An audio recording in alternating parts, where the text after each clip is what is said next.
Welcome to episode 203 of Empty the Bench on the Empty the Bench Podcast Network. Tom Albano, Nick Morgasen. Follow us on social media at ETB Sports, Facebook, Twitter, and Instagram at ETB Sports. Follow us on the Empty the Bench Podcast Network at ETB Network, Facebook, Twitter, Instagram, and TikTok. Follow our YouTube channel, which is over 560 subscribers, youtube.com/ETB Network. Make sure you follow our website, etbpodcast.com, for all the greatest blogs and information. And actually, one of those who's been writing a lot of blogs will join us in a little bit to talk some MLB playoffs. Make sure you listen to us on audio forms across all different platforms, Apple, Spotify, iHeart, and a bunch of other audio platforms as well. All right, we got a big show planned for you this week. The MLB playoffs have begun, and we are in I guess we could say the latter stages of the wild card because some of the series are over as we are recording this.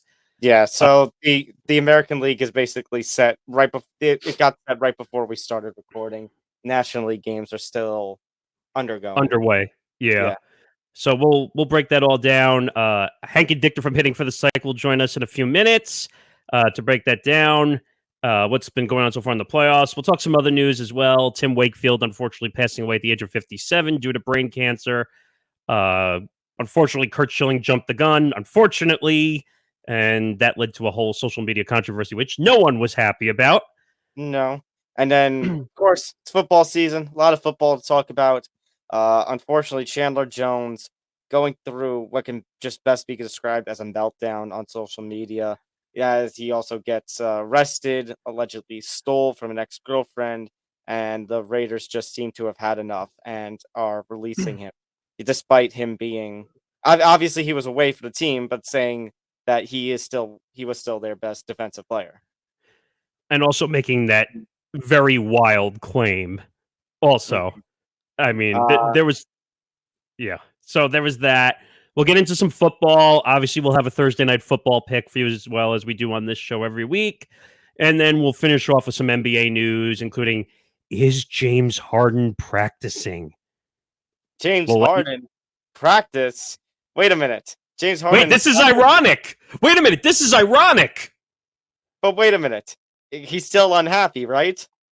Well, no one said he was going to play for Philly. I'll leave that for the end of the show. You know what that means? Oh, God. But all right, let's get into it. We're going to get into the 2023 MLB playoff preview and predictions. Let's bring Hank Indictor in here from Hitting for the Cycle. I'll grab him over here. Hank. Nick. What's up? Not too much, man. We've had some pretty good games happen so far in the playoffs. Not very high scoring games. I'm right now as we speak, the Milwaukee Brewers are up 2-0 over the Arizona Diamondbacks. They actually just finished the bottom of the fourth inning, and the Phillies and the Marlins are scoreless through 1. Both of those series could be over by the time this comes out, but if all holds up, the Brewers will probably stay alive. But how are you guys doing? Pretty good. We're good. At the very least, the American League series are determined. So the wild card series, both of those are over. And well, I guess we can say the Yankees get, as Yankee fans, we can say they get a little bit of redemption in that the Rays put up one of the historically worst postseason performances ever offensively, not getting a run until the bottom of the 7th inning of their elimination game. But wait a minute. What's worse? The historically bad attendance at Tropicana Field or the performance at Tropicana Field, Hank? Yes. I would say both are pretty bad for different reasons. The attendance, because it reminds you that even though the Rays are talked about as this, great, fundamentally sound team that consistently is there on a yearly basis, you are reminded that the cheap ass known as Stuart Sternberg is the owner of that team. That's Saint Sternberg to you. Whatever. Look, listen, for as much as I shit on Hal Steinbrenner, and deservedly so, he's worse. He is much worse, and especially when you saw the shit he pulled about with Montreal. But that's a story for another day. Now, as far as I'm sorry, Hank, but here's my question because I was just seeing one of those baseball Twitter posts today talking about like expansion and all the possible like 7 cities that might be interested in expansion. Obviously, it seems like the Rays are going to avoid that because they're in the agreement for that new stadium. What happens if they move to that new stadium and the attendance doesn't improve? then How embarrassing is that going to be? then throw Stuart Sternberg out of the league. Like, yeah. Good luck with that. Yeah, we've seen that in throw the him out of NFL and every league. I other know sport. that's wishful thinking, but like, then it just goes to show you how dumb he is. Because the right thing to do would have been, and I said this with Ryan Toohey like a couple weeks ago. Put them in downtown Tampa, and trust me, I've been to Tampa many a time. I've seen Lightning games, like I've seen them play once when the Rangers weren't there, but I've even been to a Rangers playoff game at Amalie Arena. That's a great sports market. I don't care what people say. Buccaneers games. It's in downtown. It's right across the street from the Boss, which, by the way, I highly recommend you making a trip down there at least once if you want to see Yankees baseball. Downtown Tampa is a perfect area for sports. The problem is location, and then it's also far away from the city, and you have to cross those multiple bridges, which cause a lot of traffic. So many of these fans have a terrible commute as it is. And not to mention, the stadium itself has long since been obsolete. Like It's a dumpster fire. Well, actually, it's a circus tent, but dumpster fire would be accurate too. You're right, because the dome. Yeah. And technically it looks by like a the way, circus. Tom, or Nick, actually, I think you were the one that asked me this. To piggyback off what you said with the Rays performance, it actually gets worse. They have only won one playoff game since the infamous Kevin Cash decision to pull pull Blake Snell. I remember that playoff game. That was, I can't remember whether it was game off the top of my head, whether it was game 1 or game 2 in the 2021 division series. But after that, they have not won a game since then. And their losing streak, if we do the math, is now at 6 in terms of playoff games. Or no. I'm sorry. At 7. All right. You ready for a fun fact, Hank? I'm stealing your thunder right now.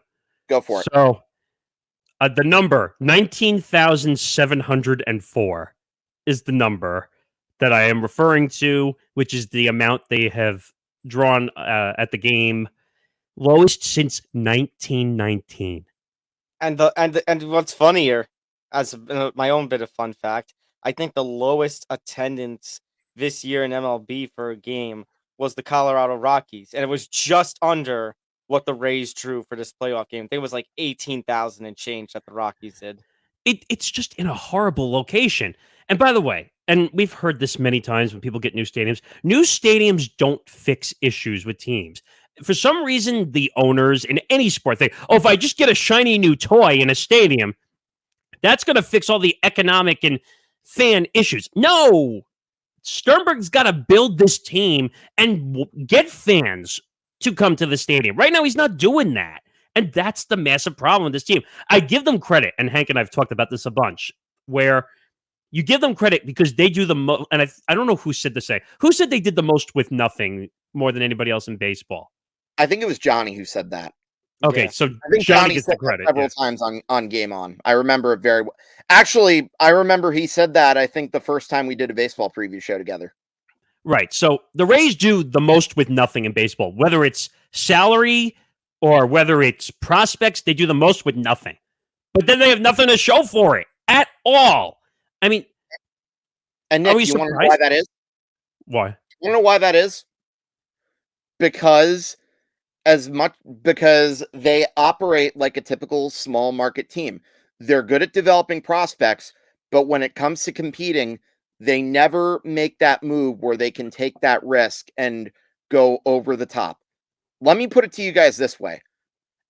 If the Rays had tried to go after, like, say, a Shohei Ohtani, and he was in that rotation lineup, how much better do you think that team would be? I mean, they'd probably be competing in the top of the playoffs every year with a Shohei Ohtani. But I don't know. That's a tough one, considering that he's went from being here to shooting up the charts and like almost being compared to Babe Ruth. So I think that's a whole different comparison level. Well, you get what I mean. They never they don't spend their money. put them over the top. Yeah, exactly. And by the way, and to get off the Rays for a second, the Rangers are a surprise, like in every way, shape, or form. They shouldn't be, but you saw like how their pitching kind of collapsed, how they were losing their stars. I mean, their pitching was dominant, but then they lost Syndergaard, they lost Scherzer, and it was like you had all these concerns. They were losing all those games in September. There was that fear that the Mariners could catch them and get that final playoff spot, but they managed to hold on. And I don't know.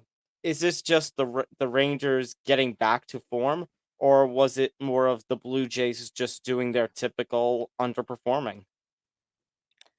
You mean the Rays, that is. And well, the Blue Jays underperformed Rays, too, but that different opponent. To answer that question, I mean, you have to remember Bruce Bochy is an experienced playoff manager. So I think that definitely factors in. And I should change it because I messed up. I was thinking of the Blue Jays, but the Rays, I mean, they were at once, what were we saying in late April, early May, with how much they were winning, that they had already won the division by the time that summer had rolled around. And then they just went on an absolute collapse, and the Orioles just went on an absolute high to become the second best team in baseball. Well, okay. Well, first of all, you have to give the Rangers credit where credit is due, because they had everyone, a lot of their guys pretty much contributed. Adolis Garcia hit that home run today. Evan Carter had 3 hits in his first 3 recorded at bats. I'm not counting the walks, but he hit a home run that made it 4-0. And remember, this was after the Josh Young triple that was just out of the reach of Lau's diving attempt. And Evan Carter's been a guy that the Texas Rangers have been pretty high on. And to see him performing like that in the postseason, that's very encouraging. And what's also helped is their starting pitchers combined have gone 13 2/3 innings and have had, I want to say about 14 strikeouts, or so to speak. And the only run they gave up was when they were already up 7-0, and that was Eovaldi when he was tired. And we tend to forget that Eovaldi has a great track record in the postseason. Just ask I'm still convinced the Red Sox don't win that World Series without him. And not to mention Jordan Montgomery, he made that big catch and then went 7 strong.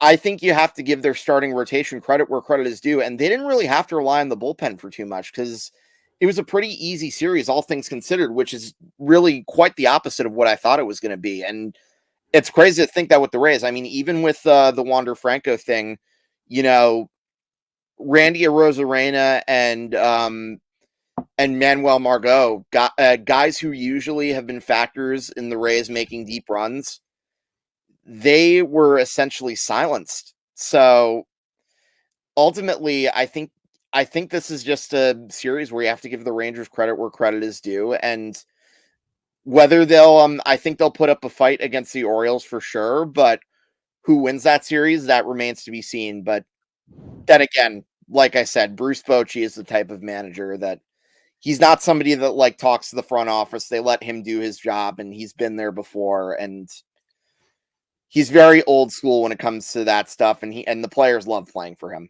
Well, now, go ahead, Tom.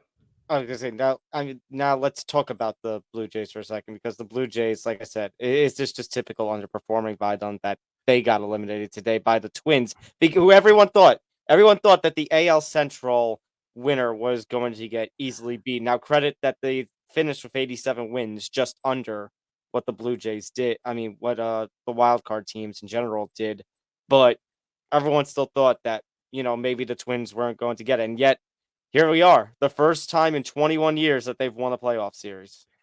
You realize 2004 or whatever they two? They haven't won a playoff game since 2004, but they hadn't won a series since 2. But think about that. We were kids the last time they won. Right. I was going through that. Post during our pre-show meeting, Nick, and I was like, Shark Tale was the #1 movie in America. The Nintendo DS had just come out the last time they won a playoff game. But you know what it is like, and Hank, I don't know if you agree with this, but I think the Blue Jays had way too much hype around them, like way too much hype. Well, to be fair, if you look at their lineup, it's understandable why they got a lot of hype because on paper, this is a team that should have been able to be a good competitor. I mean, you had Vlad Guerrero, you had Bo Bichette, but Vlad Guerrero severely, he didn't have a terrible year, but by his standards, it wasn't good enough. And hitting was hot and cold. George Springer is another example of guys who were hot and cold. And then that trend just continued into the postseason. And it's really a shame that was the case because, yeah, I mentioned this in my wildcard preview blog, but let me give you a fun fact. 4 of the Blue Jays pitchers exceeded 31 starts. And the only reason the Blue Jays even made the playoffs was because Barrios and Gossman carried them down the stretch. And that's what makes John Schneider's decision to remove Barrios all the more baffling because he didn't give up a run. He only threw 47 pitches, and then he put in Yusei Kikuchi, who was an absolute mystery box in that situation. Yeah, I don't know what they were thinking. I honestly have no idea what. No, you know what it is? You know what the unfortunate problem is in the playoffs? No one gets any leashes in the playoffs. As soon as you're in trouble, that's it. All right, panic button. We can't do it. No, that's John Schneider messed up big time. And, again, more of the same thing. The Blue Jays starting pitching, I don't really think it was the problem. Like, there were several opportunities where the Blue Jays had chances against the Twins to make that a series, but they did not get the big hit. And after Royce Lewis hit those home runs, they had that threat in the 6th inning, and then Michael Taylor made that big catch. 8th inning, same thing. They don't get that run. Absolute killer. And then, today they have the bases loaded in the I want to say it was the 7th inning, but Matt Chapman comes up, hits into an inning-ending double play. And right then and there, I think that was the game. Like the Blue Jays rally killer. Yeah. And again, and now they have to ask themselves, where do we go from here? Because a lot of their players are going to be free agents. And this is just another, and they still have not won a playoff game with Vlad Guerrero Jr. and Bo Bichette. Right. I was just going to say that feels like, credit that you were saying, Vlad Guerrero was a bit of a down year, but you were talking about, Hank, about looking on paper, how this lineup should deliver. And that's the thing with this team, with Bichette, with Vlad, with Biggio. It's like year after year, we say, this is such a great lineup. This is finally when they're going to break through, and just constant underperformance. Missing the playoffs, or in this case, getting embarrassed in the playoffs. But I want to say one more thing also. I want to go back to the comments, and Hank's going to know which comments I'm referring to, where Vlad Jr. made those comments in the offseason that he said he wouldn't sign with the Yankees if they offered him $300 million. The dude's got to get out of his own ego. Like, seriously, because this guy, thinks that he's like one of the greatest players to have ever played the game of baseball, but they can't win games. The Blue Jays cannot win games when they're important. No. And that's why if you're the Blue Jays, and if you're a Blue Jays fan and you want them to blow it up, I can't exactly say I fault them for thinking that way. Their pitching is a mystery box too. You have no idea. Like, you have some good starting pitching. You don't know that bullpen from your head to your elbow. You have no idea. Minnesota's bullpen was far superior. Like, when it came down to the close ones, like, you knew with Griffin Jacks and Johan Duran that it was not going to end well for the Blue Jays. Yeah, and let's move over to the National League a little bit. Great comeback by Arizona after being down 3-0 in Game 1. I forgot what the stat was that I saw. They said it was like they had like an offer being down like 3+ runs in a playoff game or something. Yes, And that was it. I thought it was road games, but I think they did have a long road playoff game losing streak, if I'm not mistaken. that was an incredible comeback, by the way, in a playoff game, being down 3. Because being down 3 in a playoff game is like being down 10. Against Corbin Burns, too, who's their ace. Corbin Burns is like underrated. Like people forget how good he actually is as a pitcher. He, Oh yeah, no, he's and in the Cy Young contention, and I don't know when he's a free agent. I can't believe it. He's already almost going to be a free agent soon, and that man is going to get that young Paid. man. Clarify, he is going to get paid. He is going to get a very big contract. guys, I think this is a now or never year for the Milwaukee Brewers. I mean, right now as we speak, it's the top of the 6th inning. They're now up 2-1. Alec Thomas hit a solo home run for the Diamondbacks, but here's why I say it. Excuse me, it's now or never. You just mentioned the free agency of Corbin Burns. We also don't know whether their manager's coming back. I mean, Craig Counsell's been one of the more underrated managers in baseball. The Brewers, like I've often said, the Brewers kind of have that Moneyball A's like feel to them, if you will. The only difference is the Moneyball A's didn't really, when they did have stars, they ended up leaving. But they do have Christian Yelich, who is a star, but he's had a bit of a decline, and he made a really bad base running mistake during that first game of the series where he was trailing. He was leading off second. There was a ground ball. Longoria botched it, but then as Longoria saw him moving, he threw him out, and it was a pretty close replay, but that was pretty embarrassing. And for the Brewers to blow a 3-0 lead after having to face not even the Diamondbacks' second best starter, they faced a rookie pitcher, because remember the Diamondbacks had to burn out their rotation just to get that there. playoff spot. Yeah, but now they're still winning, and Freddie Peralta is still out there, but they're going to need some length for him because they had to use a lot of their bullpen yesterday. Yeah.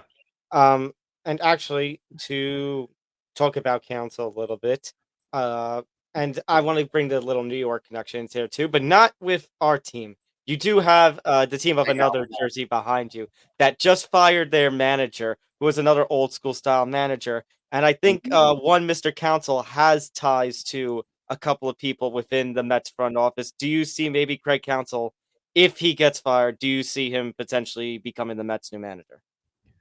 Well, I don't know that he would get fired. I think his contract expires after his contract. Okay, either way, do you see him potentially going over to the Mets? It wouldn't surprise me because, the connections that these guys have matters, but I highly doubt he's going to be leaving Milwaukee. He has a lot of connections there, whether it be as a player or a coach. He grew up in that area, and it's a great team too. Why would you give that up? Well, I think the reason he would give that up is because if you really look at the Brewers on a year-to-year basis, the Brewers are kind of frustrating too, and kind of for the same reason with the Blue Jays, except with the smaller market. And I call them frustrating because every year that they're in the postseason, I often say, oh, this is one of the sleeper teams. Watch out for them. But yet, while their pitching does well, it's always the hitting that falls apart in the big moments, with the possible exception of 2018. Well, the one thing I want to, and this is kind of going back historically with the Brewers a little bit, they've had some hitting tandems in the past. Like you've had a Ryan Braun, Prince Fielder. You've had hitting. You've had pretty good hitting over the years. It was really the pitching that couldn't find it. Like, who was their best pitcher back in the day? I'm thinking Ben Sheets was really their ace. That's a name you haven't heard in quite a long time, by the way. They had Sabathia for the second half of 2008, remember? Yes. I was going to say, remember when they acquired Sabathia to try and get that run in 08? That was one of the weirdest trades of all time, by the way. And then he gave up that grand slam to Victorino in front of so many screaming fans in Philadelphia. Yeah. But I don't know. This is going to be an interesting one. I mean, I saved the Philly-Miami for last because I just think that's not going to be a competition. I think Philly's just going to blow Miami out of the water. I don't entirely agree with that. And let me explain why. The Marlins, I mean, don't get me wrong. At first glance, it's not a great lineup compared to Arizona. So I think Philly did kind of luck out in that department. However, having said that, if it gets to be a close game, look at the arms in that Marlins bullpen. Steven Rogers, AJ Puck, or Steven Okert, Tanner Scott, and AJ Puck. those guys could really shut them down. So if the Phillies were smart, they do not want this to become like a close game. But with that being said, either way, going up in front of 45,000 screaming fans at Citizens Bank Park, I don't think Miami really is going to win that series. Yeah, no, I mean, credit to Miami, and they had the talent that they can compete with it. But I think, as I said, probably in our pre-show meetings, I don't know if I said it on the air, but I think with the Phillies, coming off of their magical run last year, coming off of getting Harper again and how he's performed, I feel like they're going to ride the momentum. They're going to ride the momentum at least to the NLDS again, if not back to the NLCS. I don't see them competing. There's too many good teams now in front of them, though. Mm-hmm. Who, the Phillies? Yeah. Actually, would you guys like to hear a hot take from me? Okay. Yeah. If the Phillies beat the Braves, I think they're going to represent the NL in the World Series. Okay, I wouldn't say that's a hot take. I think that's a perfect take. If they get past Atlanta, they're the next best team in my opinion. That said, I don't think they are getting past Atlanta. I don't think so either, but like I said, I have an article that you can check out on the website, not to shamelessly self-promote here, but I have an article where I said that I think the Dodgers have a 0% chance of making it to the World Series. I agree. I stand by that, and with that having been said, I'm sticking to my guns. I really think Philadelphia, if they beat the Braves, which I don't think is going to happen, the only way they do is if the Braves pitching situation is worse than we thought, because Max Fried has a blister on his finger and he hasn't thrown in a bit, so we don't know what we're going to get from him. That's why they have to win the Spencer Strider start, the Braves. And you're not going to have Charlie Morton, which means you have to rely on Kyle Wright and Bryce Elder, who have not been great down the stretch. So, as I said in the Braves article, they're Schrodinger's cat. You don't know whether they're dead or alive yet until they play in a postseason game, because they haven't played a meaningful game since fucking July. Yeah, that's a good point. Now, let's move ahead. I know you gave your World Series prediction. I forgot what you said, but you said you had Atlanta winning? Yes, I have the Braves beating the Astros. Oh, okay. So it's time for our ALCS NLCS World Series. Yeah, so because we got to move along with just some other stuff. Okay. But who should go first? Let Hank go first. He's okay. Best. So let's assume that the Diamondbacks hold on and win, and let's assume the Diamondbacks come back and beat the Brewers. I don't think the Diamondbacks get past the Dodgers. I think the Brewers would have a better shot at doing that, but either way, that's going to be very difficult because, as I said, the Brewers hitting hasn't been great during the playoffs. But then again, with the Dodgers pitching, who knows? Having said that, though, Phillies, Marlins, as you guys know, I have the Braves winning against the Phillies. And I have the Braves beating the Dodgers in the NLCS. And then we go to the AL. So Baltimore against Texas, I have Baltimore winning that series. Astros are going to beat the Twins in 4 games, but ultimately, when it comes down to it in Baltimore and Houston, I have Houston winning that series in 7 games, unfortunately. And so 2021 called, they wanted their World Series back. And you know what? They also asked for the same result. Give me the Astros. Or the Braves. Braves. Oh, don't say that. Right. Sorry, I didn't. I was talking too fast, but no, I have the Braves. I have the Braves winning against the Astros. All right, Nick, do you want to go next? Because I think I want to go last because I have a hot take. Okay, I'll let you go last. So I think Milwaukee will find a way to win this series one way or the other, even if they lose tonight, because it's 3. No, it's just out of 3. Is it? No, if Milwaukee loses, they're done. As I'm choking to death here, but I think Milwaukee will win the series. I think Milwaukee will win the series. So, I mean, yeah, I have Milwaukee win the series. So I think that, like you said, they have a better chance. I'm choking so much over this content. And then what do I have? Obviously, I have Philly winning. So what would be the outcomes there, Hank, if Milwaukee won? You were saying Milwaukee would play the Dodgers. Yeah, I think Milwaukee could beat the Dodgers too, to be honest. So I'll take that. And then who would Philly play? Philly Braves. would play the Braves. The Braves would win that one. Absolutely would win that one. So that would be Braves and Milwaukee. I'll take the Braves. And then what do I have on the other side? Obviously, we already have Toronto. Minnesota. Excuse me. And then what's the other series? It was, and then I would take Baltimore. Mm-hmm. So where am I left with? Baltimore so you have let me clarify. So you have Minnesota over Houston then. No. I would take Houston over Minnesota. Okay. And then I'm going to take the opposite approach. I think Baltimore is going to beat Houston. I think it's their year to win. Okay. So I'm going to take, and then for my World Series, I'm going to take Baltimore and Atlanta. I think who are the two best teams in the league this year. And if that's the case, I think Atlanta wins the World Series. All right. So I'm going to go with I'm just going to say with a not surprise thing. We are going to be 3 for 3. We are all going to be in agreement. I, too, will have Atlanta winning the World Series. My hot take is going to be related to that, though. So on the National League side, let me assume that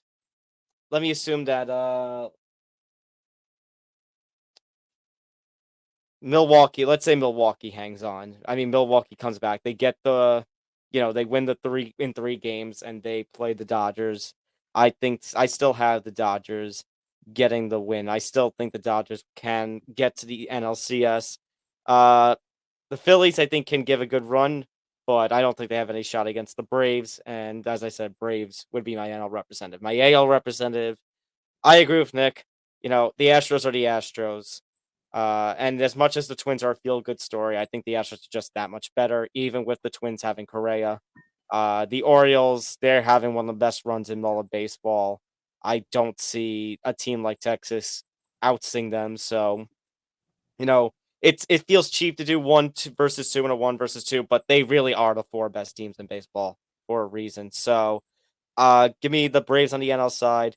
I like Hank. I think the Baltimore's going to put up a fight, but I think the Astros are going to take it in 6 or 7 games.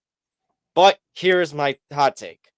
Regardless of who wins, Houston or Baltimore, the World Series is going to go one way.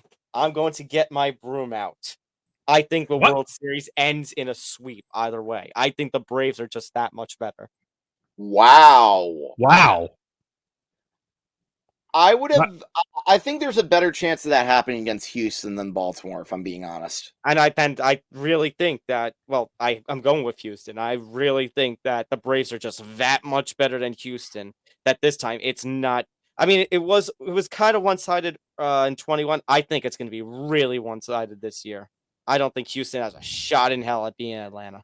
See, when Atlanta wins, they should pull out trash cans and start hitting them in front of the Astros when they win the World Series. Didn't they have done that 2 years ago?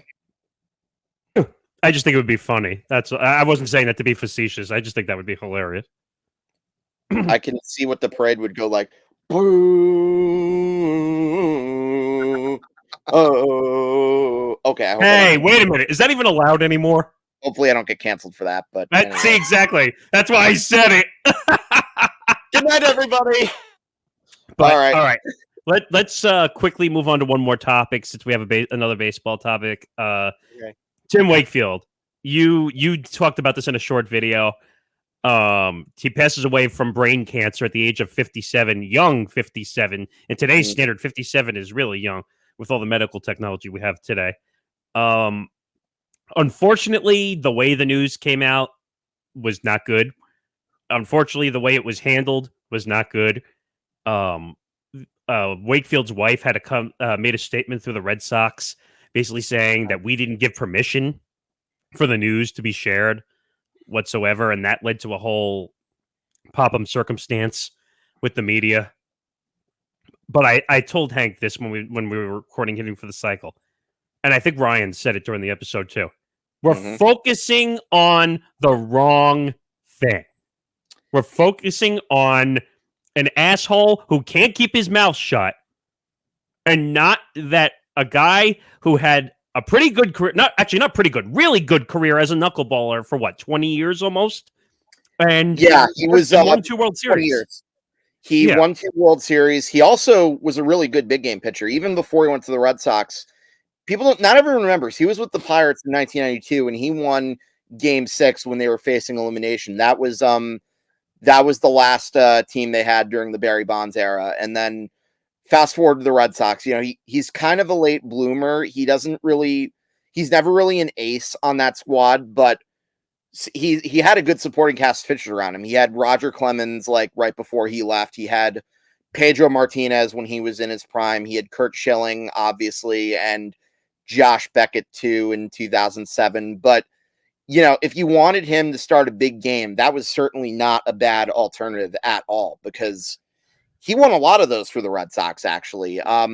You look at the 2003 playoffs. Now, we all remember he unfortunately gave the home run to Aaron Boone, but what I remember about Wakefield in that series more so than the home run is the Red Sox wouldn't have gotten to Game 7 without him. I believe he won 2 games in that series, and he did. Yeah. Had the Yankees lost, I think Wakefield wins the MVP, or at least a co-MVP, at least. And fast forward a year later, here's another thing I remember about Wakefield in 2004. You guys remember the blowout game when we won 19-8? Yeah. Tim Wakefield threw I want to say it was 3 or 4 innings of relief, because Terry Francona knew that there was a possibility that the series wasn't over, and it seemed strange at the time because they were down 3-0, but he wanted to keep his bullpen fresh. He didn't want to burn out his arms in the event that his team could come back, because Terry and honestly, Hank, what Terry Francona did by doing that, I think honestly helped the Red Sox to in their comeback. Yeah, exactly, because he kept his arms fresh, and he knew if he was going to come back, it wouldn't be possible if he was going to burn out his bullpen. So I think that was that just as much as the Kevin Millar walk and the Bill Miller RBI single that drove in Dave Roberts when he stole, that just as much as the other thing that I just mentioned, and A-Rod not driving in that insurance run in Game 5 was just as big as the other events, because again, it's the butterfly effect is what it is. Mm-hmm. And I also love, I'm sure you've heard it, Hank, the story about Joe Torre after the Game 7 loss, that he could have called somebody for comfort, or he could have called Steinbrenner and getting his thrashing over and done with, but the first person he calls is Tim Wakefield and congratulates him, because he knew of the pain that Wakefield went giving up that home run in 2003. And Tim Wakefield ultimately becomes a World Series champion right after that, pulling off incredible comeback. Yeah, I mean, incredible guy. People forget that he gave back a ton to the Boston community afterwards, even after his playing career was over. And he's one of those guys that you can't say a bad thing about whatsoever. Everyone had nice things to say about it. Again, it's an unfortunate circumstance. Unfortunately, cancer is taking people at a younger age, and we just got to feel bad for the family. And I don't know, Hank, do you know if he has kids? I don't remember if he has any have kids. 2 kids, yes. Oh, okay, so feel bad for the kids, feel bad for his wife. I think his wife was going through some medical health issues, if I'm not mistaken, also. Again, screw Curt Schilling and all his dumb escapades that he caused. And to be honest, if he was under a rock tomorrow, I wouldn't care. But neither would I. If you saw Jason Veritek's reaction also when he was being interviewed on TV, that tells you everything you need to know. And I don't know, it's just an unfortunate circumstance in every way, shape, or form, and just to feel bad for the family. But I guess it's just the nature of life, unfortunately. But before you go, Hank, what's coming up on episode 14 of Hitting for the Cycle? What's coming up on episode 14? We're going to talk about some of the managerial casualties that happened after the season ended. I personally think that I'm just going to say right now, I'm not surprised that Buck Showalter got the axe, because I think the Mets really wanted to go in a different direction, and that's evident by the fact that they have a new president as we speak. And then we're also going to be going over we're going to be basically sharing our takeaways for the wild card series. And I'm going to also go a little bit more in depth about Tim Wakefield too. And some of the other things I want to mention too before I get off. He was also the longest tenured pitcher in Red Sox history. And the Red Sox have had plenty of good ones in their past. Yeah, so make sure you tune in Hitting for the Cycle Fridays at 5 p.m. Eastern on the Empty the Bench Podcast Network. Hank Indictor along with Ryan Tui every week. Make sure you watch out for Hank's short videos throughout the playoffs. We're trying to put some plans together, maybe to watch a World Series game if it works out in the schedules. So make sure you look out for that as well. Hank, thanks for coming on with us. We'll talk. Not a problem, guys. I'll see you later. Okay, Thanks, see you Hank. later. Take care. So, All right. So where we go next? we got to go to football. We have a lot of football that we got to talk about. Not a lot of time to do so, but a lot of headlines we got to go through. Starting off, sticking with the unfortunate side of things, Chandler Jones, who was one of the best, I think, if not the best player in the Raiders defensive unit. He hadn't been with the team for a little while, going through, seeing those crazy accusations against the team. He was Wasn't he holding out also? Yeah.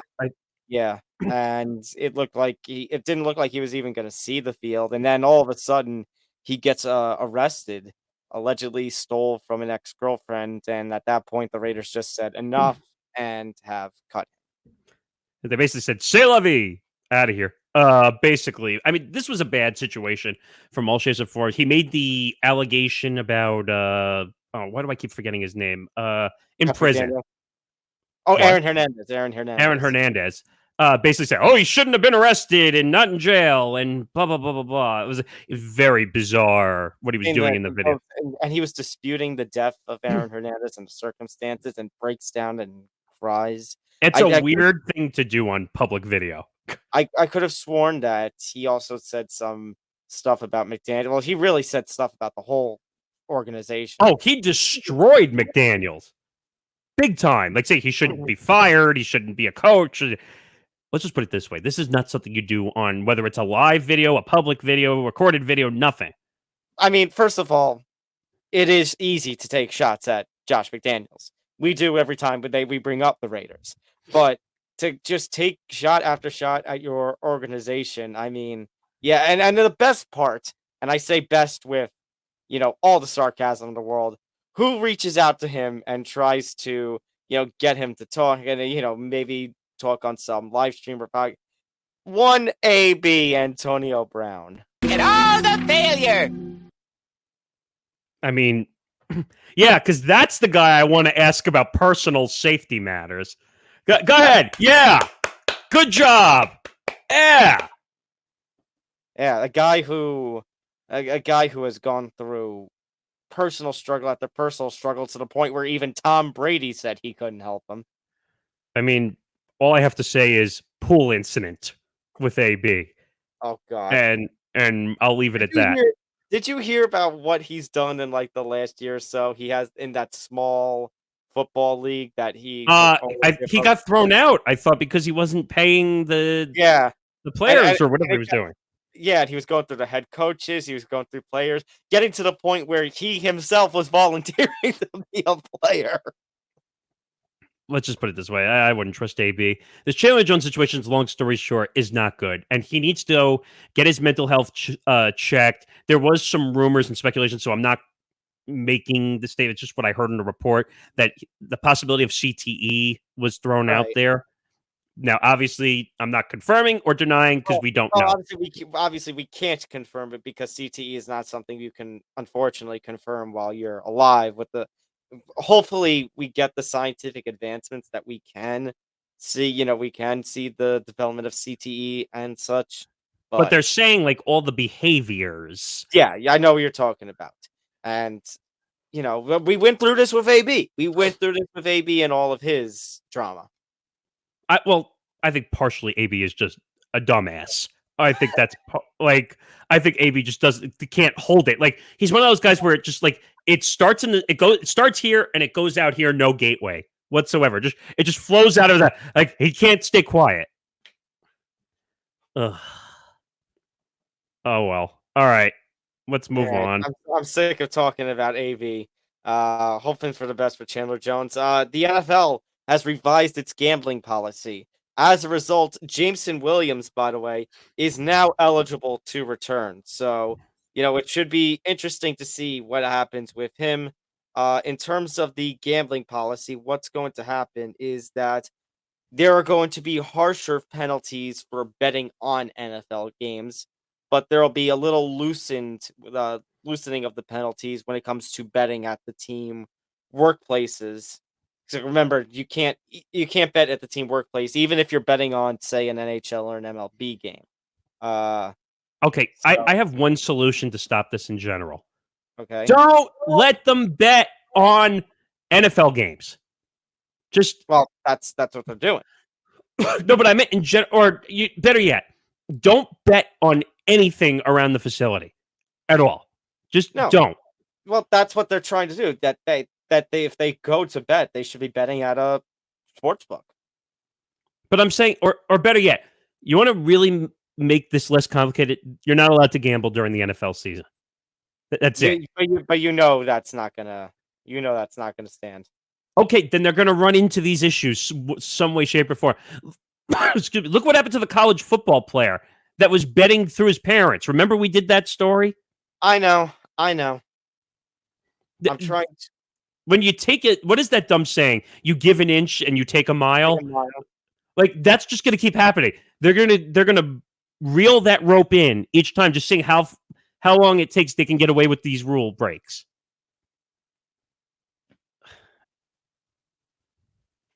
All right. So under the new policy, a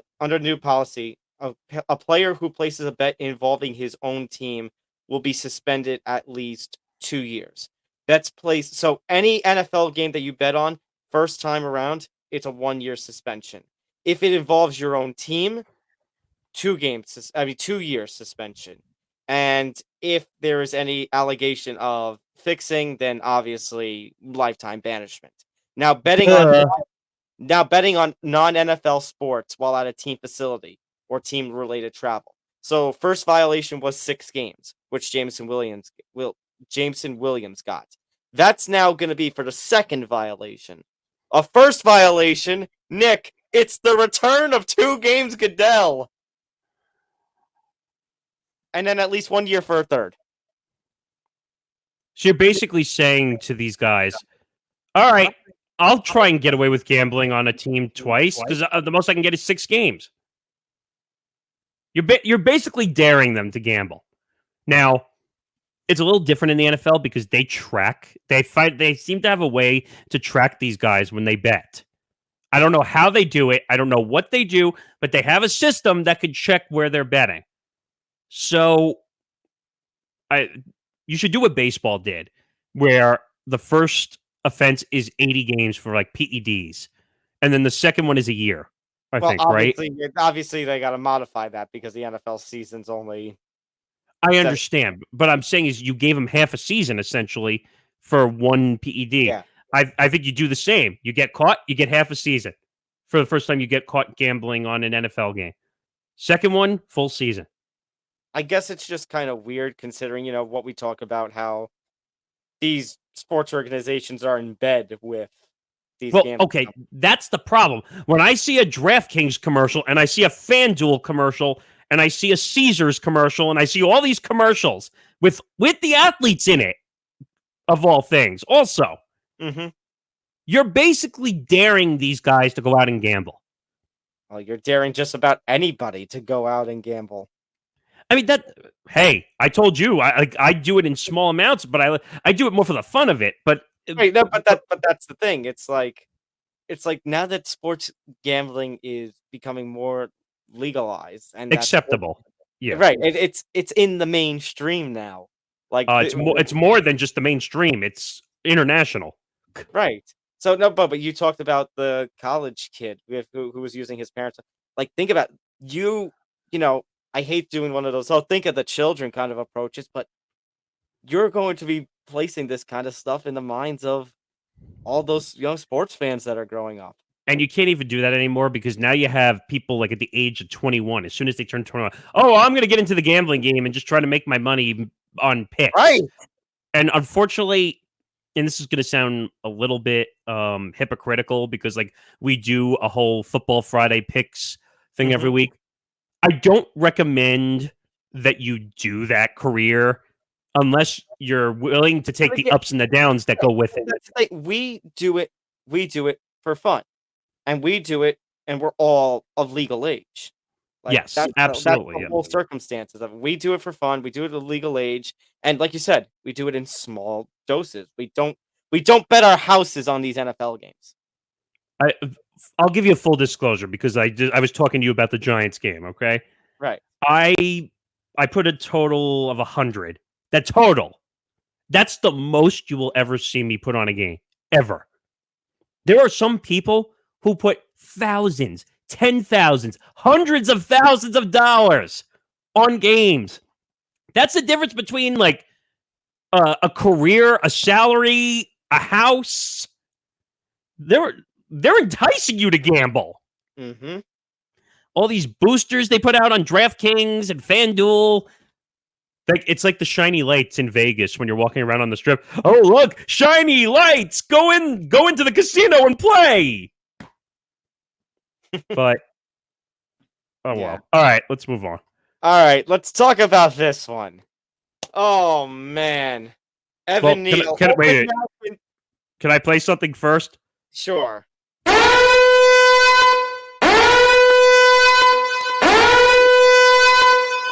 Talk about open mouth, insert foot. So Evan Neal is seen kind of on the sidelines, and the fans are booing on Monday Night Football as they're getting obliterated by the Seahawks. Which, by the way, good job, offensive line, letting up 11 sacks on Daniel Jones. 11 sacks. I mean, it's one of those things where it just felt like this all. That's what it felt like for poor Danny. I'm laughing. Tom's gonna hate when I say this, but I literally just like was betting against the Seahawks just to annihilate the Giants. Yeah. Okay. But after the game, Evan Neal makes these comments to NJ.com. Why would a lion concern himself with the opinion of a sheep? The person that's commenting on my performance, what does he do? Flip hot dogs and hamburgers somewhere? And he's basically implying that those fans who boo are fair weather fans and bandwagoners. Mr. Neal, I'd like to welcome you to the city of New York, where Derek Jeter once said that if you don't perform, the fans, the media are all going to come after you. And Derek Jeter himself said, when I didn't perform at my best, I would have been the first person to boo myself. I mean, it doesn't matter who you are in New York. You could be someone like Michael Jordan, or you could be the peanut vendor. It doesn't matter. You're gonna get booed if you do something stupid. And if there is somebody who does not deserve to be opening their big mouth, it's you, my friend. Because you're in your second year in the league, and dear God, you know what? I feel all this sort of regret of being happy about drafting you, because what I have found out as of late of Alabama offensive linemen, oh man. For what Alabama offensive linemen do in the NFL, I can't believe Nick Saban has all those championships of late with Alabama. Because, wait a minute. Are you saying You suck? Exactly what I'm saying about Evan Neal. That if he doesn't, improve his game, who knows? Maybe he'll be one of those flipping the hamburgers or serving the hot dogs. Which would be irony and apropos. But just watching that game, Daniel Jones had no time to throw the football. Like they kept letting a free man on Seattle get to Daniel Jones each time. And Evan Neal on the offensive line, it's like he's a turnstile. That's what he is. He is a subway turnstile. All you got to do is just push through, and then look, it's Daniel Jones. Clever. And you know what? Like the offensive, and you know what? The laughable part is that wasn't even the biggest chunk of their problem. Even though he got sacked 11 times. Special teams kept getting flagged all night. It is special teams. It is unbelievable. And just, how dare you? And I'm gonna quote from Don LaGreca because of just after this absolutely legendary rant. I'm and I shouldn't be putting out people when I made that comment. Oh, maybe he'll be the one flipping hamburgers, but just how dare you? How dare you?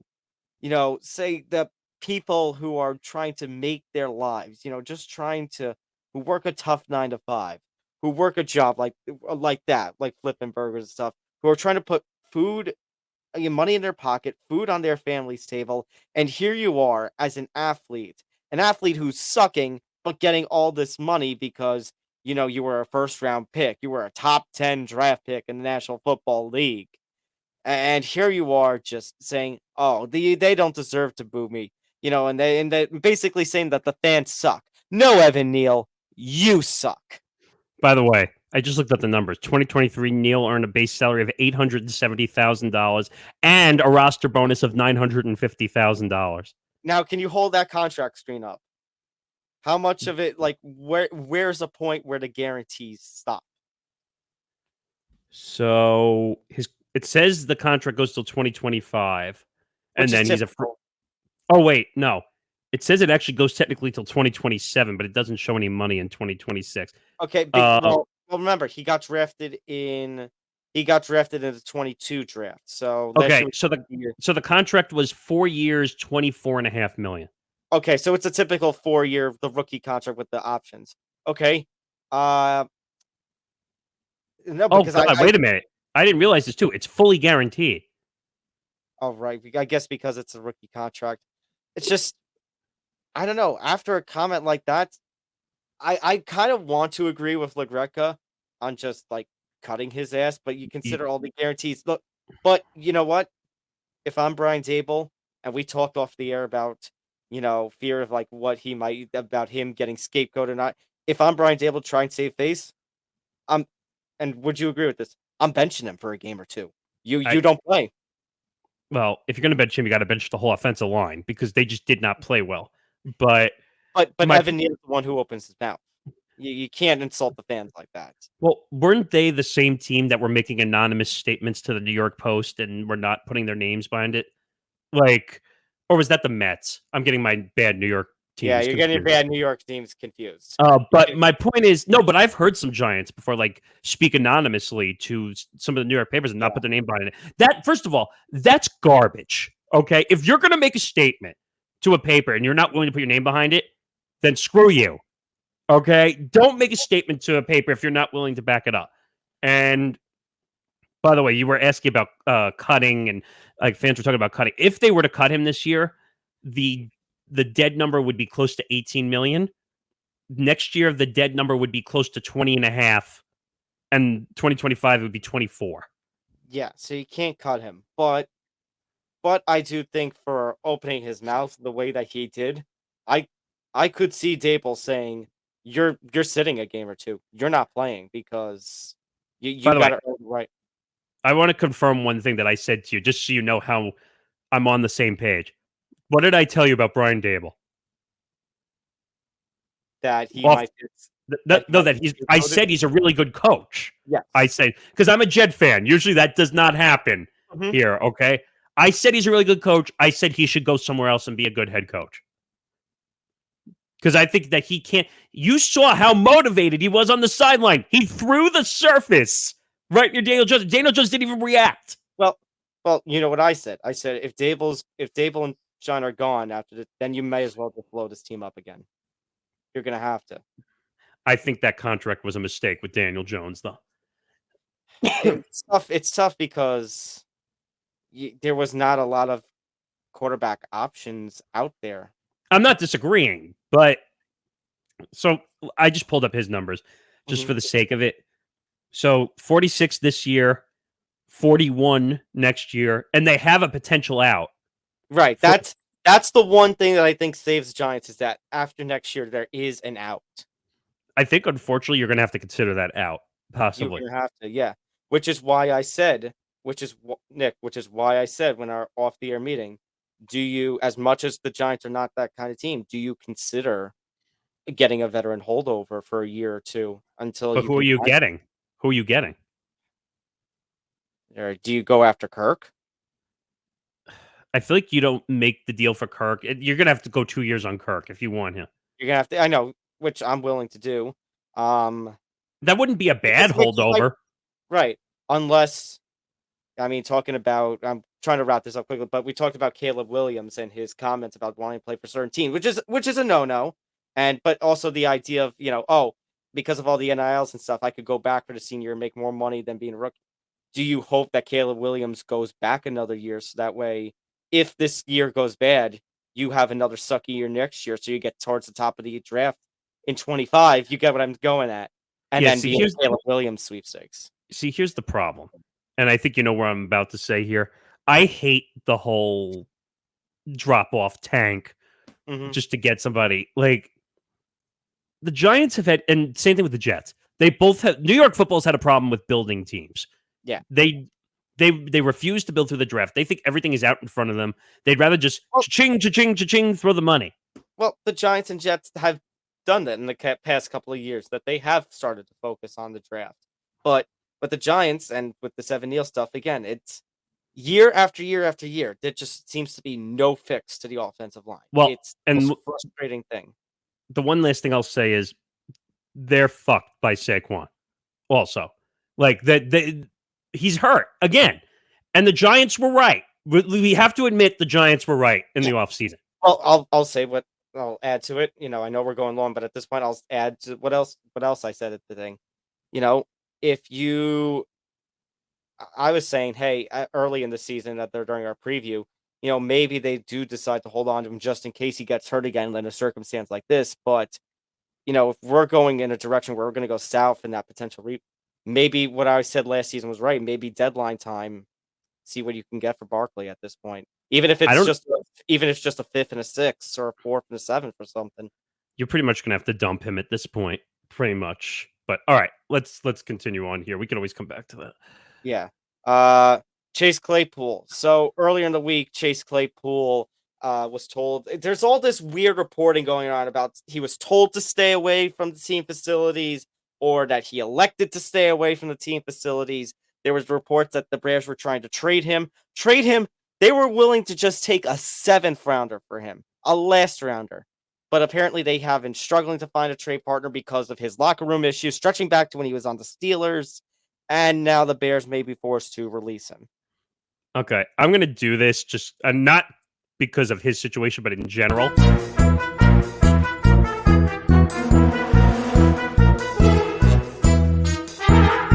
Oh, wait, they won a game this week. Oh, I can't wait for Football Friday tomorrow. I mean, the Bears are a circus. They are quite literally a circus right now. Their quarterback, Justin Fields, completely annihilated the head coach and then said, "My bad, I didn't mean it." Which by the way, Eberflus is getting fired. There's a report, there's a rumor, Nick, that if they lose Thursday Night Football tonight, he could be the first one gone, not even halfway into the season. That's not a surprise. They played shitty football. Right, and on top of it, not even halfway into the season, and it's already time to move on. You know what's even worse? Justin Field had a great game last week, and they still blew it. That loss to the Broncos is not on Fields. That's on the defense collapsing. So this is a bad situation. Didn't they lose one of their guys on their coaching staff already? Didn't he get fired or let go? Well, that was the whole thing, the rumor with the FBI, and which was debunked. The Alan Williams thing, yeah, that was just weird. But he got let go. Their whole situation's a mess. And unfortunately, we're going to have to deal with them in the pick coming up in a bit. But the Bears are terrible football. That's the nicest way I could say it. Yeah. All right. So let's just go to that game right now. Let's get it over with. Thursday Night Football tonight, Week 5. It's the Bears taking on the Commanders. The Commanders are a 6-point favorite at home in Washington. I said that the Commanders were going to be one of the worst teams in football, but the first couple of weeks of the season proved me wrong. And Chicago, I was kind of hopeful on them, and they proved me wrong there too. They are really looking like one of the worst teams. And at the Bears and Panthers, it looks like it's a lose-lose situation all around with, how everyone was kind of going nuts about that pick that trade that earned the Panthers that number 1 pick with Bryce Young. But it seems like both those teams still, they both lost. They're the 2-0-4 teams entering this week. And dare I say, I hope both teams continue to go over. So that way on Thursday Night Football on November 9th, my birthday, we can have Ofer versus Ofer. We can have the ultimate tank bowl.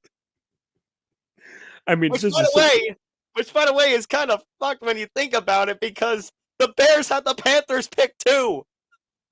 Right. They would. By the way this is going, they would have a first and the first and the second overall pick. The way this is going. Hey, remember when we were going nuts last year when the Texans traded so they got the second and the third overall pick this year?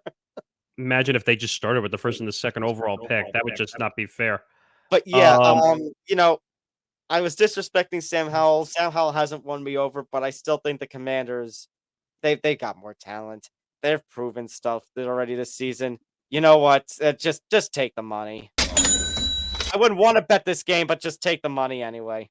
I mean, I love looking at Thursday Night Football. I might throw like a small little thing just to have it on there. But like, I mean, I will tell you, originally I was looking at the Bears because, again, like in the first half, what were they up 21-3?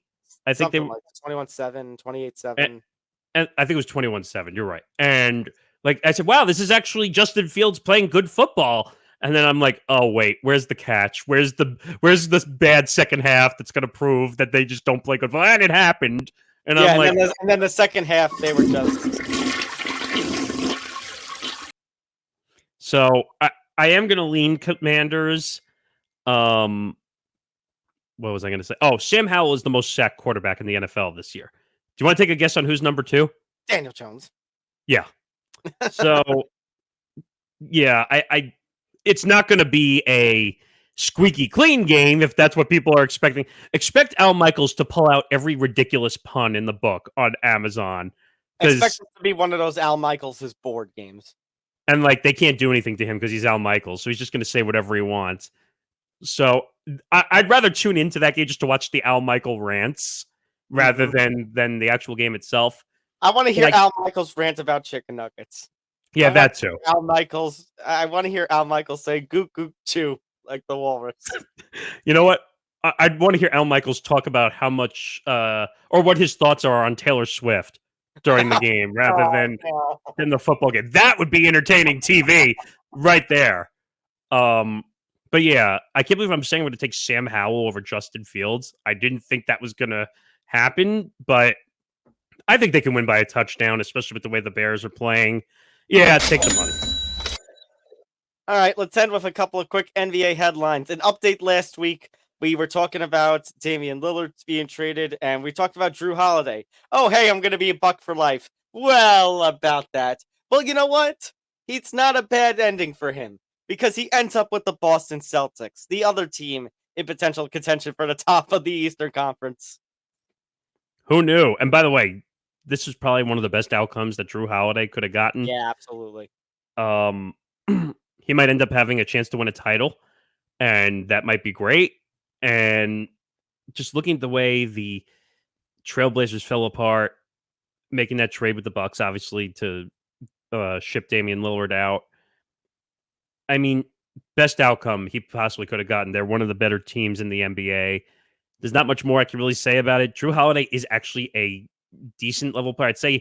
I wouldn't say he's A level. I would say like he's the B-, B+ player guy that could really like improve a team, be a third guy, fourth guy on either a starting rotation, or you could be the first guy off the bench and be a 6-man. So this couldn't have gone any better for Jrue Holiday. And lastly, James Harden returned to training camp? Well, here's my question. Is he happy? Is everything water under the bridge, or is he just there against his will?